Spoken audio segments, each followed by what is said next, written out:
Hello YouTube, this is me, Landon of Redhead Takes, and we're doing another video today on the NFC West. I'll get back to the AFC East in my next video. There's just news coming out of teams involved in the NFC West that I have to talk about. I feel like I have to talk about it. One tweet is not enough to put it up.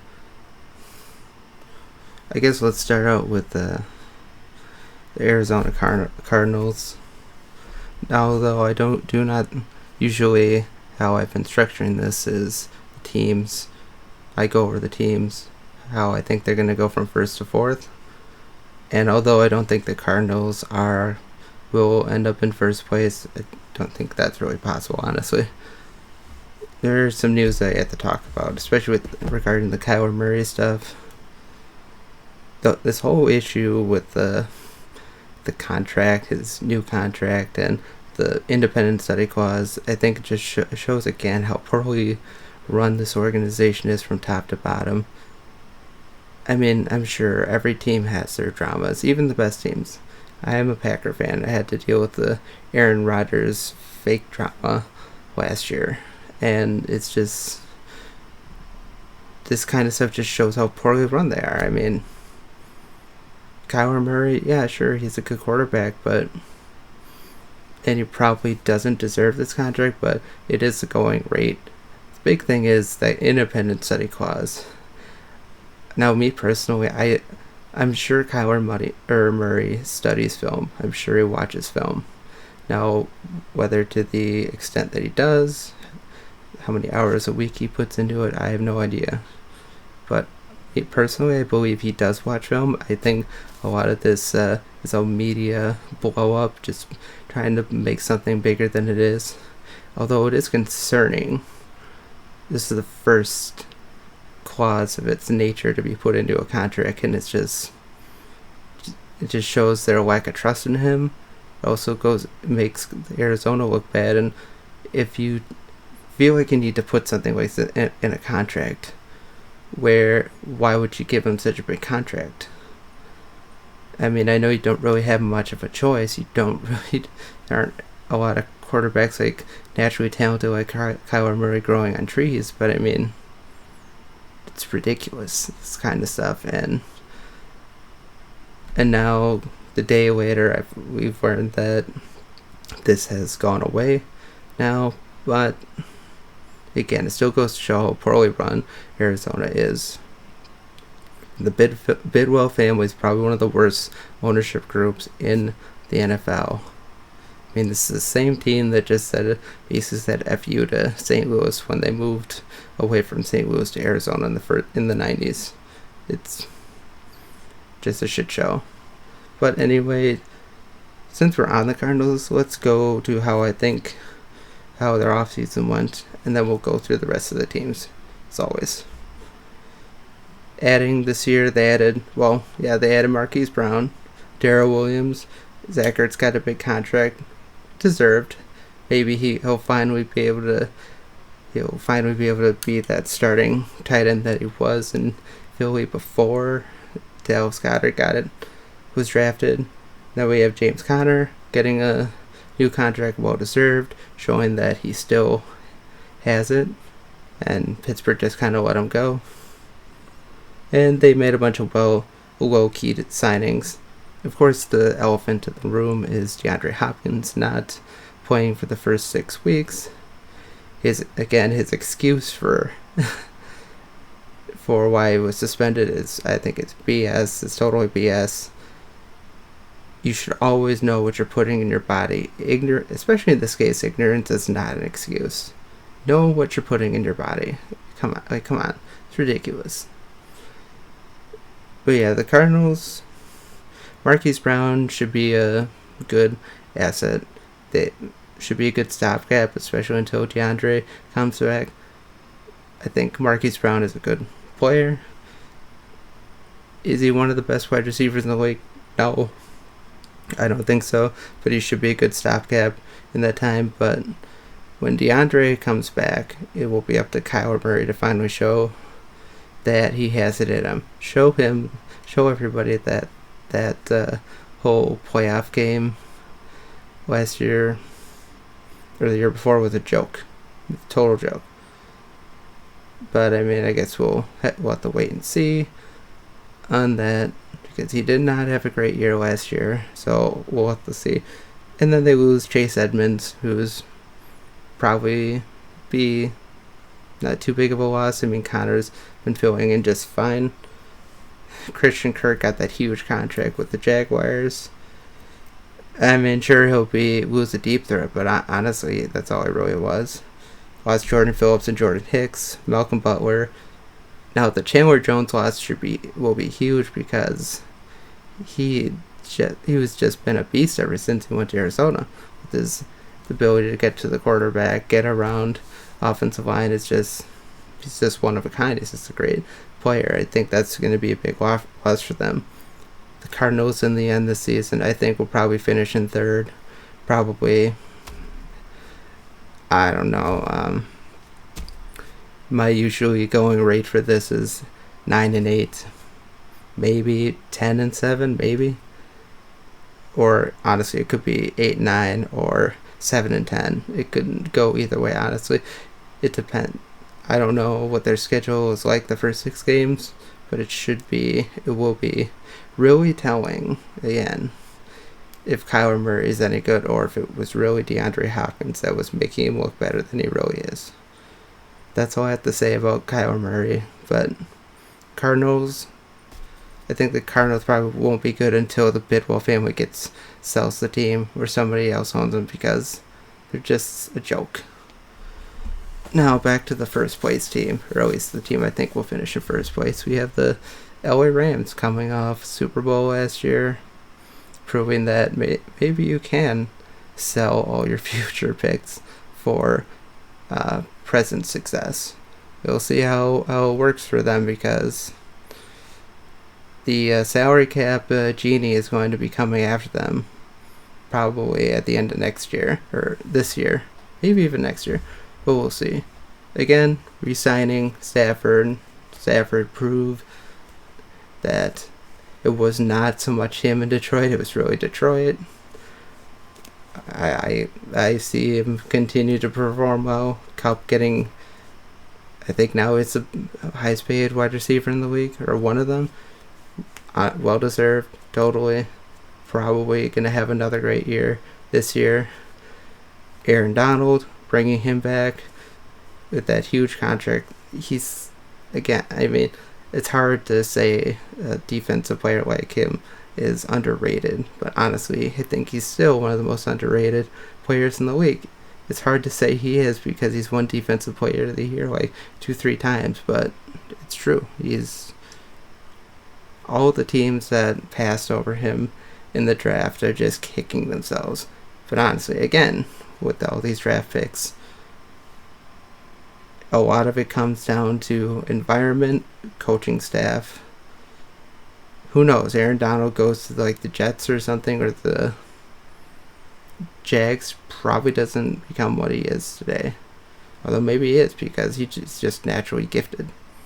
And then we have they re-signed Joe Noteboom and Allen on the offensive line. Gotta keep that offensive line going. It's pretty good for them last year. Bobby Wagner coming in should be a big add for the defense. He finally goes away from Seattle, finally goes somewhere else, feels like he's wanted. Bringing in Allen Robinson at wide receiver should be huge for them. He'll fit nicely in there. He'll be a good replacement for Robert Woods, who was traded to Tennessee. And then bring in Troy Hill should be another good addition to the defense. Let's get to their losses. Sony Michel, a good soldier at running back, filled in greatly all last year. But hopefully with Cam Akers coming back, Akers will reestablish himself as the number 1 running back. Odell Beckham, of course. Honestly, I don't think he plays this year. He's coming off his second ACL surgery in the last 2 years. I know there's always a chance, but from what I've read, the standard recovery time for a second ACL injury is around 12 to 15 months, and he injured that during the Super Bowl. So honestly, I don't. Packers, please do not sign Odell Beckham. For one, he's a locker room cancer. He's a great player, but do not sign him. And then, of course, as I said before, traded Robert Woods. Andrew Whitworth retired. Probably be a loss on that offensive line. He's just the glue that held it all together. They should still be fine for the most part. Still have good pieces on the offensive line. Losing Von Miller, of course. I don't think Von Miller was coming back to LA. They just don't have the cap for it. And losing one of the most entertaining players in the league, Johnny Hecker at punter. I forgot who they brought in as punter, but it's probably not going to be as good. The Rams will probably be just as good as they were last year. Probably around 12 and 5, maybe 13 and 4, maybe. Although that division is going to be better, it's going to be good as always. Always the 1 and 2 position will be really good. Remains to be seen how good the Cardinals and Seahawks are. But Rams should be. It'll probably be a run for first place in that division. I think Rams pull it out, but as we've seen in the past, I mean, up until the 49ers have had the Rams number, so we'll remain to be seen how the Rams will do this year. But I like them to do well. Now let's get to the 49ers. Bringing in George Odom, Charvarius Ward at quarterback should be a great add for corner because their quarterback depth was lacking last year. We'll see. Bringing in Ray McLeod as a as a slot receiver and a kick returner probably. Made a bunch of small re-signings. This year, for the 49ers, with the addition of Anthony Lynn at offensive coordinator, Elijah Mitchell and Trey Sermon tandem should work wonders for them. Their offensive line is really good. Hopefully, Elijah Mitchell will break out even more. I really like him, especially in fantasy. Elijah Mitchell should be pretty high up, pretty high draft. Well, in the first couple rounds, third or fourth round probably be a good spot for him. I hope Trey Sermon comes back because he was one of my most anticipated players last year. So I drafted him in both of my fantasy leagues, and it's a real shame that he had such an injury concern. Just when he thought he was going to break out, he gets that terrible concussion and he's out for a couple of games. But I like him to bounce back again this year. That rushing attack will be huge for them. As always, the offense should be fine. Although, question mark is Trey Lance probably is number one or starting quarterback. But it remains to be seen how good of a quarterback he will be. I have my doubts about Trey Lance, honestly. I don't know if he'll really perform well enough, but I guess I don't want to hold my tongue. I think he'll be fine, but let's halt the second coming before we see him play a full season. They lost Raheem Mostert, who was just cornerstone for the rushing attack. Lost Laken Tomlinson on the defensive line. Could be a loss. They lost DJ Jones on the defensive line. Kentavious Street, K'Wan Williams, and Jaquiski Tart. So their defense could be in a little bit of a flux this year. They lost the key guys over there, but their defense should still bounce back just fine for the most part. Alex Mack retired at center, so we'll see how that offensive line holds apart. But Kyle Shanahan is a great coach. I like him to continue to keep his guys in line.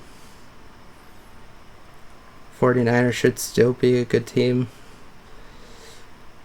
I mean, when you get down to it, I think they probably have similar record to the Rams. The Rams and the 49ers should be a great battle this year, as it usually is. The defenses for both teams should be fine, should be great. were pretty good at the very least. And then offense, clearly I think in a matchup, Stafford wins out. I'll give Trey Lance a chance. I want to see him do well.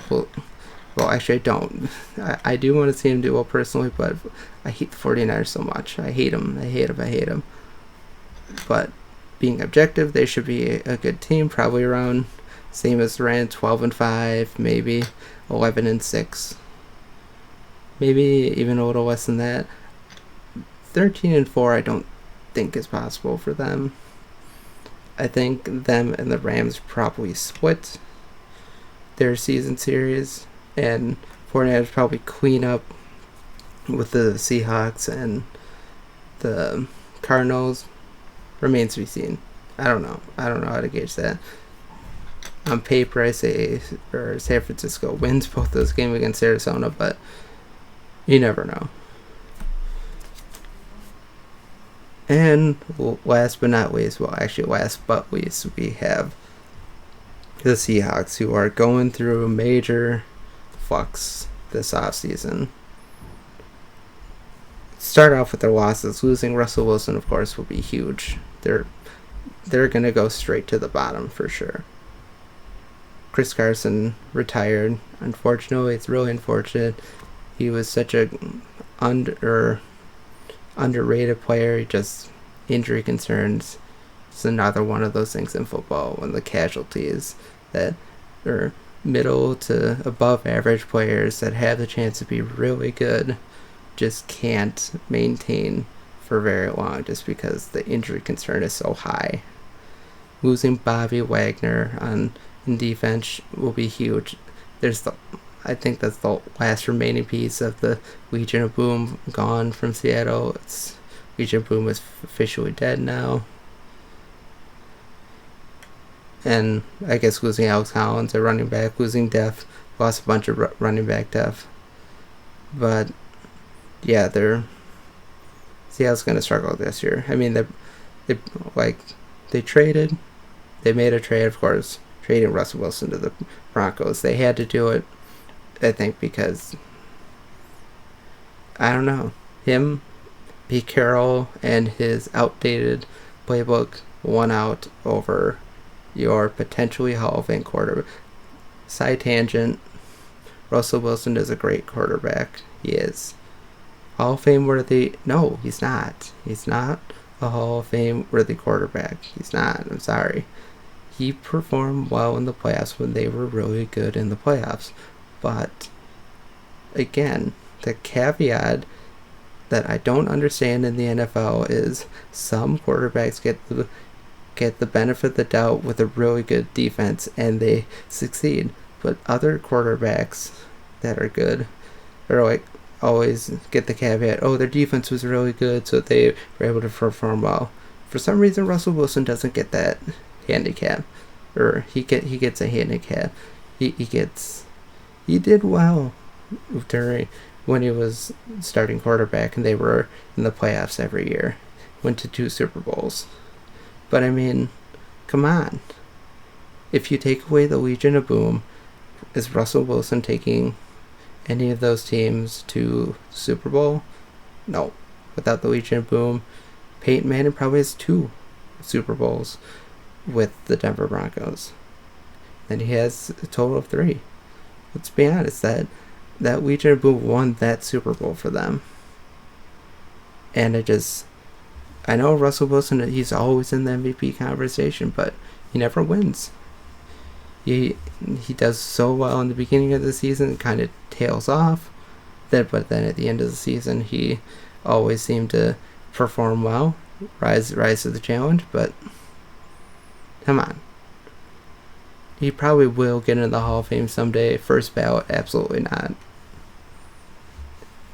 Now, his career could be altered could be made better in Denver, because it won't be all on him. Their defense will be fine, but yeah, I don't want to make a big tangent on this, but it's just, again, Russell Wilson not a Hall of Fame quarterback right now.